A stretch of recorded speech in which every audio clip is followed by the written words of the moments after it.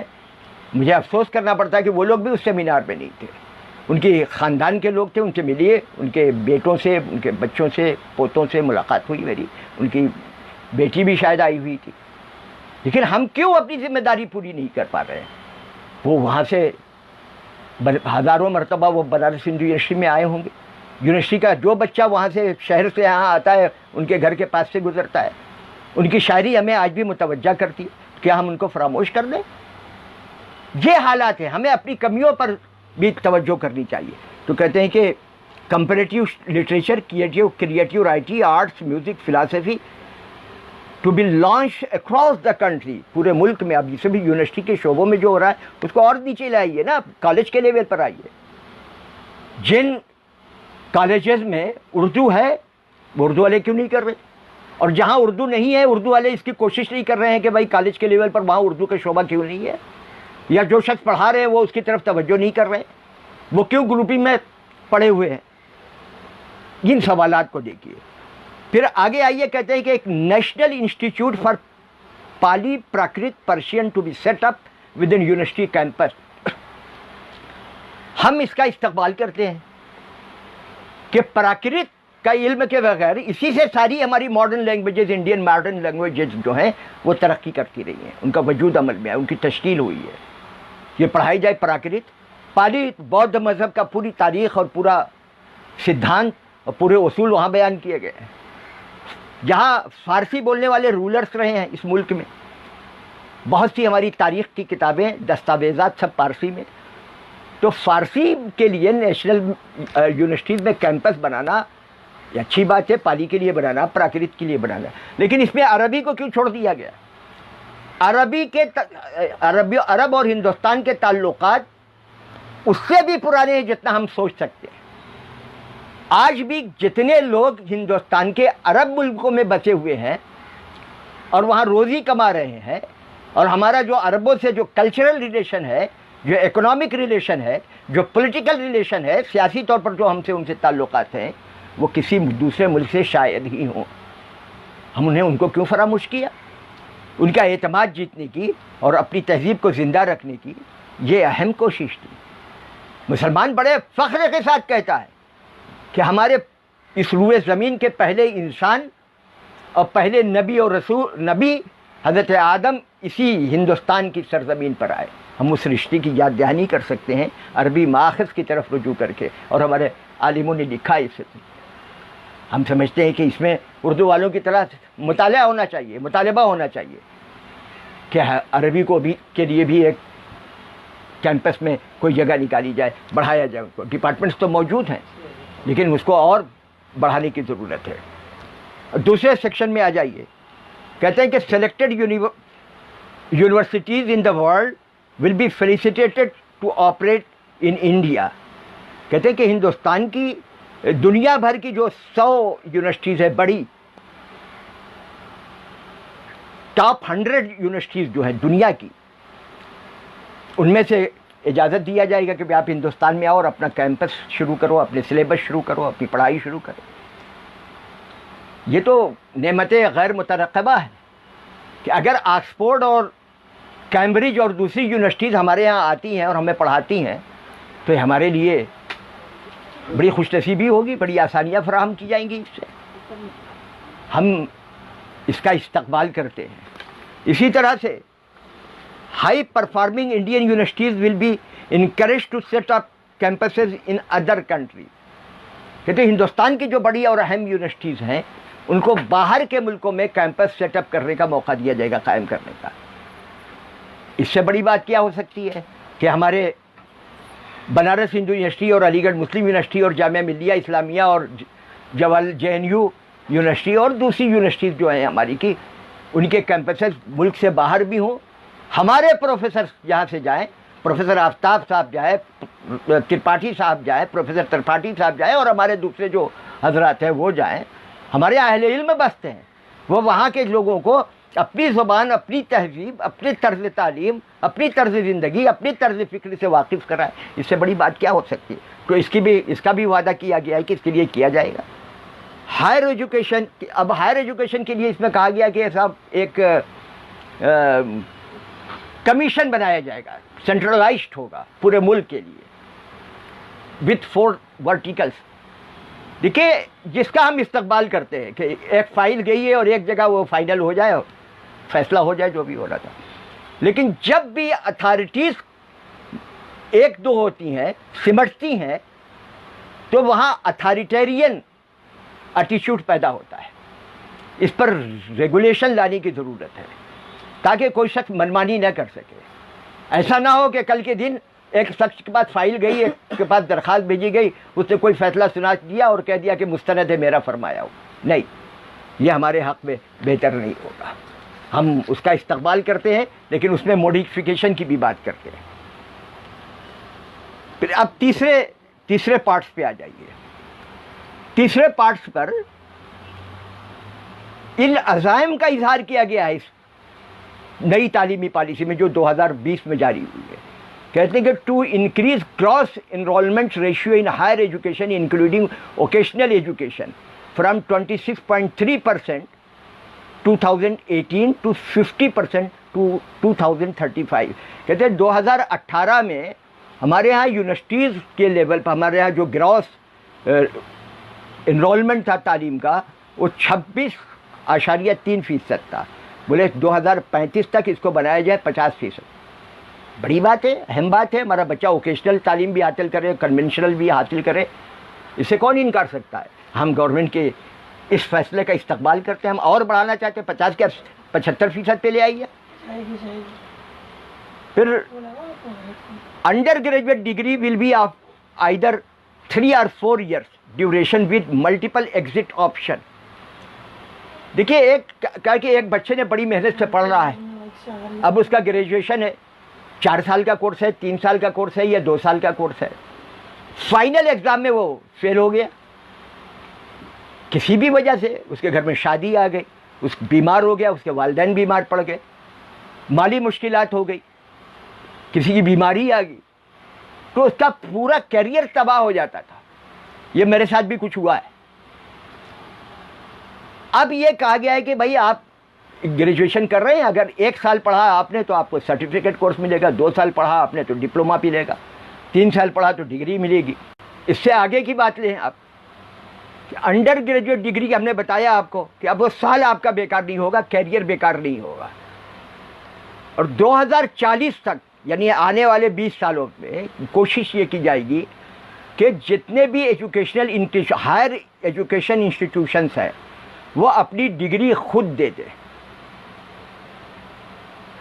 کسی یونیورسٹی سے افیلیشن کے بغیر بھی. اس کے اچھے برے پہلو پر ہمارے اساتذہ کرام گفتگو کریں گے. ہم اتنا کریں گے کہ یونیورسٹی ڈگری کالجز کو اگر ہم آٹونامی دیتے ہیں، ان کو اختیارات دیتے ہیں، یہ بری بات نہیں ہے، لیکن ہمارے ہاں مذہب کی بنیاد پر، ریجن کی بنیاد پر، امیر اور غریب کی بنیاد پر گھوڑے کو گدھا اور گدھے کو گھوڑا ثابت کرنے کا جو رجحان ہے، یہ اس میں مخل ہو سکتا ہے. اس پر واش کرنے کی ضرورت ہے. پھر ملٹی ڈسپلینری یعنی یہ بڑا اہم ہے، اس کا ہمیں استقبال کرنا چاہیے. ملٹی ڈسپلینری کیا چیز ہے؟ ملٹی ڈسپلینری انسٹیٹیوشن کا مطلب یہ ہے کہ ہم اردو میں پوسٹ گریجویشن کر رہے ہیں، فرض کر لیجیے، دوسری بھی ہے، اگر اس کے ساتھ ہمارا طالب علم کوئی ایک انڈین ماڈرن لینگویجز یا کوئی ایک فارن ماڈرن لینگویجز پڑھ لے، یا کمپیوٹر اپلیکیشن کا کورس کر لے، یا کوئی اور کورس کر لے، تو اس سے فائدہ پہنچے گا، اس سے نقصان نہیں پہنچے گا. لا کر لے، دوسرے کسی فیکلٹی میں شامل ہو جائے، اس کو بھی اپنے مضمون کا حصہ بنا لے، تو اس سے کہاں نقصان پہنچتا ہے؟ اس سے فائدہ پہنچے گا، نقصان پہنچے گا. اس کا ہم زبردست استقبال کرتے ہیں. اور اسی طرح سے یونیورسٹی افیلیشن کے سلسلے میں یہ معاملہ ہم اساتذہ کرام پر چھوڑتے ہیں، یونیورسٹی ایڈمنسٹریشن پہ ڈولتے ہیں. یہ اس کے بارے میں رائے دیں کہ ڈگری کالج کو وداؤٹ افیلیشن ڈگری دینے کا حق ہونا چاہیے یا نہیں ہونا چاہیے. اب اس کا آخری چیپٹر آپ کہہ لیں، آخری بات جو میں کہنا چاہتا ہوں کہ 3 لینگویج پالیسی ٹو کنٹینیو، سہ لسانی فارمولہ جاری رہے گا، یہ کہا گیا ہے اس میں. اس سلسلے میں ہمارے کچھ ریزرویشنس ہیں. 68 میں جب اس کی ابتدا ہوئی تھی، 68 میں، اس کے بعد اردو کو اس کا فائدہ نہیں ہوتا گا، اردو کو راہ روکنے کی کوشش کی گئی. مگر اگر بحیثیت سبجیکٹ ہمارا بچہ اردو پڑھنا چاہتا ہے دوسرے تمام سبجیکٹ کے ساتھ، تو ہماری راہ کیوں روکی جا رہی ہے؟ ہم کو یہ دیکھنا پڑے گا. اس کی سہولت ہونی چاہیے، جہاں ٹیچر نہیں ہے وہاں استاد نہیں ہے، وہاں استاد مہیا کیا جائے، یا کتابیں نہیں ہیں کتابیں مہیا کی جائے. جہاں سہولت نہیں ہے وہاں سہولت بیان دی جائے. اور اپنے بچوں سے کہنا چاہیے کہ صاحب آپ اپنے ذہن سے نکلیے، اپنی تہذیب سے کٹ کر آپ ترقی نہیں کر سکتے، تہذیب سے جڑ کر ہی آپ ترقی کر سکتے ہیں. تو دنیا کے سارے علوم کو آپ حاصل کیجئے، لیکن اپنی تہذیب اور اپنی زبان سے بھی جڑیے. پھر universalisation of early childhood care education for 3-4 years age break. تو یہ 3-4 سال کا بچہ جو ہے ہمارا، وہیں سے تعلیم شروع ہو جائے. یہ ہمارے لیے کوئی نئی چیز نہیں ہے. ہمارے ہاں دادی اماں کے پاندان کے ارد گرد جب بچے بیٹھتے تھے تو وہاں ایک تہذیب اور ایک زبان سیکھتے تھے، بولنے کا انداز سیکھتے تھے. اب اس کو گورنمنٹ کا حصہ بنایا گیا کہ نہیں صاحب 6 سال تک ہم انتظار نہیں کریں گے، بچے اور پہلے سے شروع کریں گے، 3-4 سال سے. یہ اچھی بات ہے. اور اس کے بعد اس کا جو پہلے جو سسٹم تھا 10+2 کا، وہ ختم کر دیا گیا. 5-3 3 and 4 years اس طرح سے کر لیا گیا ہے. وہ ٹیکنیکل چیزیں ہیں, اس پر زیادہ توجہ دینے کی ضرورت نہیں ہے. بگننگ ہم ابتدائی تعلیم کو اردو اور اردو کے ساتھ کمپیوٹر اور کمپیوٹر کے ساتھ اس کو جاری رکھنے کی توقع بھی کرتے ہیں اور مطالبہ بھی کرتے ہیں. اور دیکھیے یہ ایک بڑی اچھی بات کہی ہے اس نے, اس کا حاصل جو ہے اسی پہ اب ہم اپنی گفتگو کریں گے کہ wherever possible the medium of instruction until at least class 5 but preferably till class 8 and beyond will be the home language, mother tongue, local language and regional language. کہ کم سے کم درجہ 5 تک یا 8 تک ہماری جو میڈیا میں ذریعہ تعلیم جو ہوگا وہ یا تو ہماری مادری زبان ہوگی, یا وہ زبان ہوگی جو گھر میں بولی جاتی ہے, یا وہ زبان ہوگی جو لوکیلٹی میں بولی جاتی ہے, یا وہ زبان ہوگی جو ریاست میں بولی جاتی ہے. اس میں کچھ کنفیوژن ہے. کنفیوژن اس لیے ہے کہ الگ الگ بھی زبانیں ہو جاتی ہیں. گھر میں جو زبان بولی جاتی ہے اور جو ریاست میں بولی جانے والی غالب زبان ہے وہ بھی الگ ہو سکتی ہے. اس پہ مغالطہ دینے کی ضرورت نہیں ہے, حقائق کو سامنے رکھنے کی بات ہے. 1971 میں جو مردم شماری ہوئی تھی اس میں مہاراشٹرا میں 76% لوگوں نے اپنی مادری زبان مراٹھی لکھوائی تھی. مراٹھی میں یہ مہاراشٹر میں مراٹھی کے لیے تحریک چلی, قانون بنایا گیا, طے کر دیا گیا, فیصلہ سنا دیا کہ جس کو مراٹھی نہیں آتی اس کو سروس نہیں ملے گی. لیکن 2011 میں جب یہاں کی مردم شماری ہوئی تو معلوم ہوا کہ ان لوگوں کی تعداد 76% سے 69% آ گئی ہے, نیچے آ گئے. ان لوگوں کی تعداد نیچے ہو گئی ہے جن کی مراٹھی مادری زبان ہے. تو جبر سے یہ کام نہیں ہو سکتا, رغبت سے کام ہوگا. ہم جس زبان کے بولنے والے ہیں, جس ریاست میں رہتے ہیں, اس ریاست کی زبان کو, اس مذہب کی زبان کو, اپنی مادری زبان کو رغبت سے سیکھیں گے. اس کے انتظامات ہونی چاہیے. اور خود تعلیمی پالیسی میں اس کی وضاحت کی گئی ہے.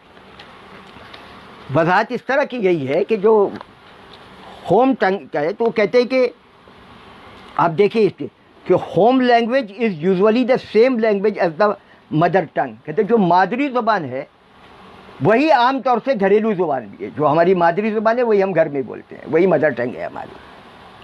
اور that which is spoken by local community, یا جو آس پاس کے ماحول میں بولی جاتی ہے, معاشرے میں بولی جاتی ہے. However at times in multilingual families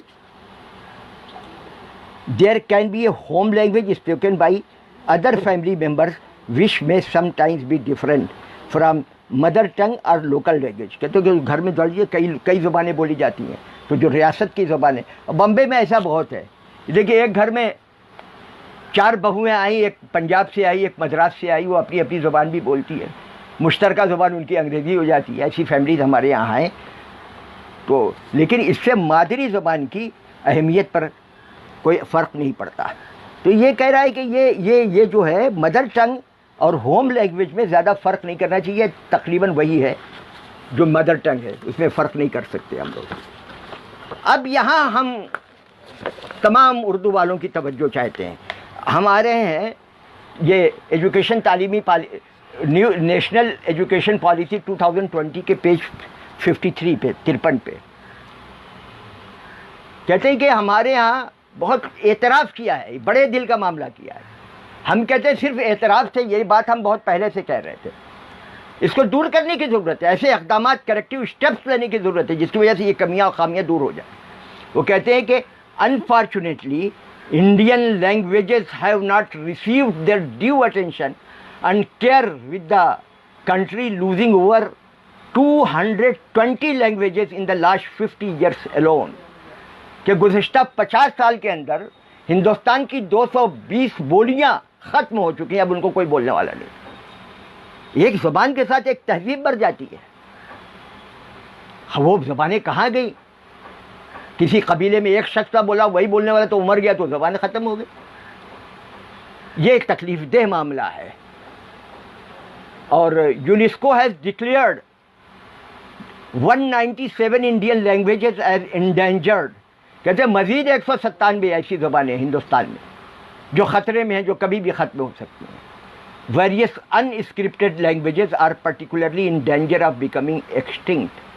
کہ وہ زبانیں، وہ بولیاں جن کا ایک اسکرپٹ نہیں، جن کو ہم عام طور سے بولی اور زبان میں یہی فرق کرتے ہیں کہ بولی وہ ہے جو صرف بولی جاتی ہے اور زبان وہ ہے جس کا رسم خط بھی ہوتا ہے.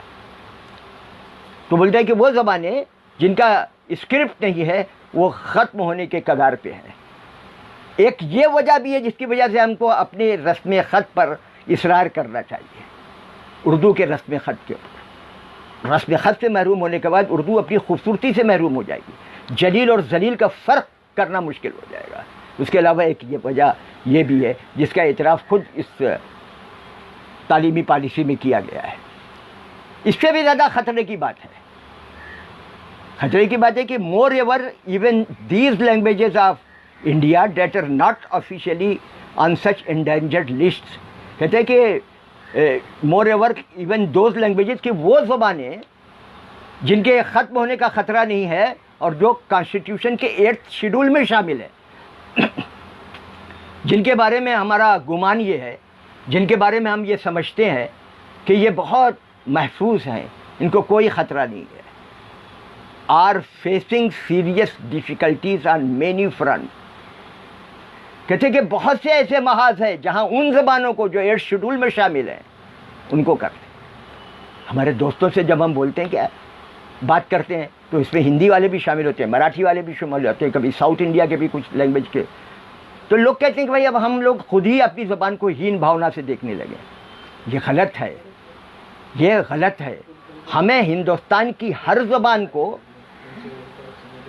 فخر کے ساتھ اپنانا چاہیے، اس کو فروغ دینے کی کوشش کرنی چاہیے. اور ہندوستان کی کون سی زبان ہے اس کی بنیاد سائنٹیفک بنیاد پر ہو چکا ہے. اس کی تہذیب، اس کا ماحول، اس کی لفظیات، اس میں استعمال کیے جانے والی تراکیب یہ بتاتی ہیں کہ یہ ہندوستان کی زبان ہے یا باہر کی زبان ہے. ہماری تنگ نظری میں ہی ہمیں خطرہ سے دوچار کر دیا ہے. اس سے نجات پانے کی ضرورت ہے.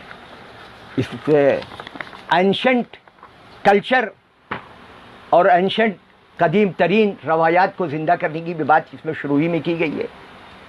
سنسکرت کو مین اسٹریم ایجوکیشن سے جوڑنے کی بات بھی اس میں کہی گئی ہے. کوئی بھی شخص اس سے مستثنا نہیں ہے. کوئی سنسکرت کا مخالف نہیں ہے. کوئی قدیم ہندوستان کی روایات، ان کی خصوصیات کا منکر نہیں ہے. سب اس کے ساتھ رہنا چاہتے ہیں. لیکن ایک سوال یہ ہے کہ قدیم ہندوستان کی جب بات کی جا رہی ہے تو ہم میڈیول پیریڈ کو کیوں نظر انداز کر رہے ہیں؟ 1200-1300 کے بعد کا جو دور ہے، اگر اس دور سے ہم محروم کر دیے جاتے ہیں تو ہم امیر خسرو سے محروم ہو جائیں گے، غالب سے محروم ہو جائیں گے، میر سے محروم کر دیے جائیں گے، تلسی داس اور سورداس اور میرا بائی سے، اور وہ پوری روایت سے محروم کر دیے جائیں گے جس کو ہم مہاراشٹرا کی سنت کاوی کی روایت کہتے ہیں. کیا اس کے بغیر ہندوستان کا تصور کیا جا سکتا ہے؟ کہ اس میں میڈیول پیریڈ کو بھی شامل کرنے کی ضرورت ہے. خسرو کے بغیر ہندوستان کا تصور نہیں کیا جا سکتا. خسرو وہ شاعر ہے ہمارا جو فخر کے ساتھ کہہ سکتا ہے کہ اس روئے زمین پر اگر کوئی جنت ہے تو وہ ہندوستان ہے. ہندوستان سے محبت کا اظہار کرتا ہے، سنسکرت سے محبت کا اظہار کرتا ہے، یہاں کے پھل پھول سے محبت کرتا ہے. ایک جگہ تو خسرو نے کہا ہے کہ صاحب ہمارے یہاں وہ پھول پیدا ہوتا ہے جو سوکھنے پر بھی خوشبو دیتا ہے. ہندوستان سے محبت کا اس کی یہ دلیل ہے، یہاں کے پانی سے، یہاں کے ہواؤں کے، یہاں کے ماحول سے، یہاں کی مصنوعات سے، اس زبان سے. تو میڈیول پیریڈ کا اس میں نہ ہونا، عربی زبان کے لیے ایک کیمپس یا ایک نہ ہونا، ایک عمارت کا نہ ہونا، ایک سینٹر کا نہ ہونا، یا سہل ثانی فارمولے سے بارے میں جو ہماری خدشات ہیں، وہ چیزیں ہمارے اندیشے کو تقویت پہنچاتی ہیں. ان کو کلیئر کرنے کی ضرورت ہے. بقیہ جو چیزیں ہم ان کا استقبال کرتے، ہمیں ہندوستان کی روایات پر فخر ہے، ہندوستان کی تاریخ پر فخر ہے، ہمیں ہندوستان کی ثقافت پر فخر ہے. لیکن اس فخر کو اور زیادہ ویزیبل بنانے کے لیے، امپورٹنٹ بنانے کے لیے، قابل عمل بنانے کے لیے ہندوستان کی پوری روایت کو، جس سے قدیم روایت کی اہمیت میں کوئی کمی نہیں ہوتی ہے. ہم یہ سمجھتے ہیں کہ آج کے اس گفتگو میں بہت سے پہلوؤں پر گفتگو کی گئی ہے، جو اندیشے بے بنیاد تھے ان کی نفی کی گئی ہے، جن اندیشوں کی بنیاد پر کچھ وضاحت طلب کی جا سکتی ہے اس پہ اردو والوں کو آگے بڑھنا چاہیے۔ یہ نکڑ پر اور گلی کوچے میں بیٹھ کر افواہیں اڑانے، تبصرے کرنے اور بے پر کی اڑانے سے ہمارے مسائل حل نہیں ہوں گے۔